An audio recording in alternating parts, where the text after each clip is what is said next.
Hi, and welcome back to the Save It for Parts channel. Today we're trying to make some custom tracks for my vintage toy Christmas trains here.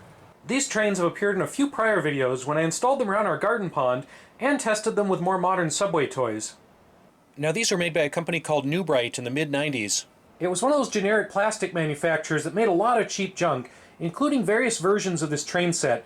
I've gotten the same version as the Dickensville Express, the Santa Express, the Wintersville Express, and I've also seen a Western Express and Classic Express versions with different stickers on them. Now there are some knockoff versions, but the ones that I have that all seem to be compatible always have this little musical station included. Now sometimes these New Bright trains on the left claim to be HO scale, but when you compare it to a real HO scale train on the right, they're clearly bigger. They're really closer to an S scale or S gauge model. Now the New Bright company also made what they claim are G-scale Christmas trains. That's this one here. It does fit on G-scale track, but again, the scale isn't quite right. Compared to a name brand, everything's a little bit smaller on this, everything's a little bit off. So again, these New Bright products cut a lot of corners. So you can get them for $5 to $10 a set at thrift stores and garage sales and whatnot. And I have quite a few of them, as you saw in my yard train video. Now I'd like to set up a permanent indoor layout in my underground sandbar. However, it would be nice to have more track, as well as different shapes and lengths of track. The original sets only came with long curves, short straights, a couple switches, and a level crossing, and that really limits what kind of layout you can build and what route you can take through a room. However, now that I have a 3D printer, even if it's kind of a derpy one, I'd like to try printing custom track sections. I looked around online and found that a lot of people have 3D printer files for G-scale plastic track. This Dickensville track is pretty similar, it's just sized down. Alright, so the actual track gauge of this New Bright stuff is about an inch. It's 1.01 to 1.02, depending on where you measure it. Now, I've found somebody's 3D file online for a very similar track.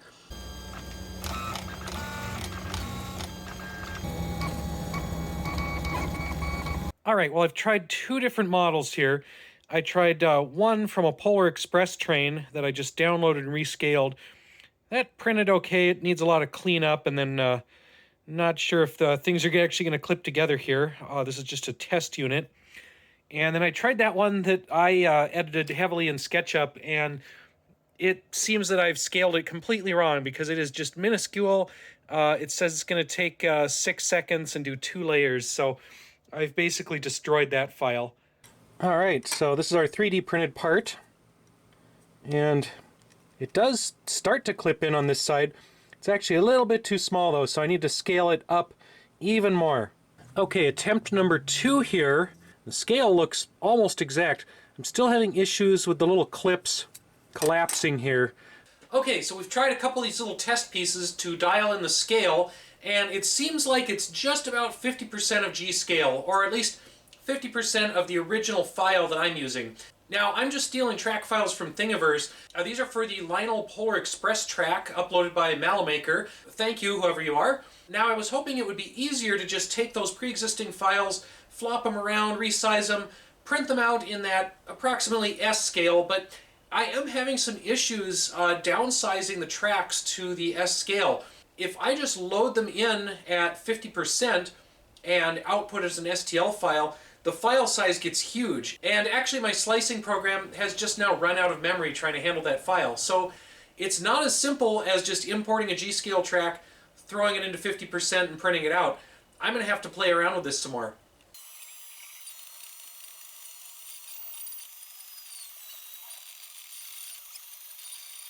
Alright, so we've got our brand new track segment, but we seem to have gotten the connectors reversed somehow. This is really weird. This is all from the same maker on Thingiverse. It's all for the same train set, so I'm not sure how it got flip-flopped like that. I guess we're going to have to print this again. Alright, it took a couple tries, but we finally have this segment of 3D printed track that mostly clips into our original track segments and mostly works with our little train. It's still a little rough for sure. There's some things to iron out still. I did have to do a little bit of trimming to get it to all clip in place here, but I think we're on the right track.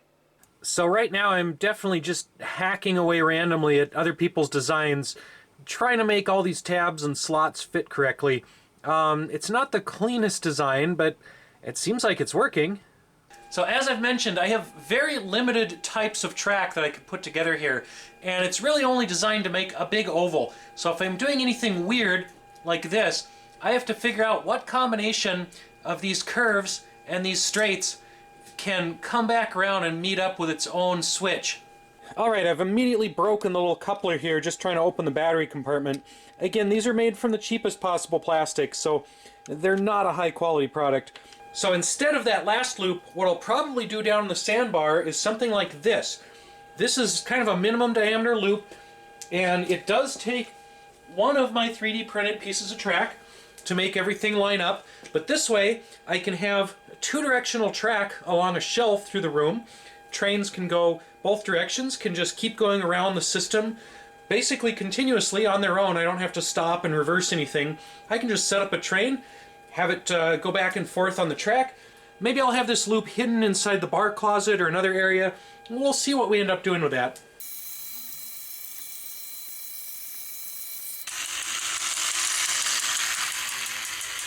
The train did just fine on that 3D printed section, even on a curve. So these little track sections are pretty simple, and I could probably just make these by plastic welding zip ties together, possibly even faster than the 3D printer. However, what the 3D printer's really good at is very complex shapes, like this track crossover. This is another one I found on Thingiverse, originally in G-scale for a Lionel Polar Express. I've sized it down to 51%. The S scale is approximately 50% of G scale, but these tracks work a little better at 51%. I'm pretty happy with how well this one's turning out. The printer's actually working really well on this particular piece. I had a couple where I had to throw them out because they didn't work quite right, but yeah, this one's looking good so far. Yeah, this might actually be one of the coolest pieces so far. Let's see if it actually works.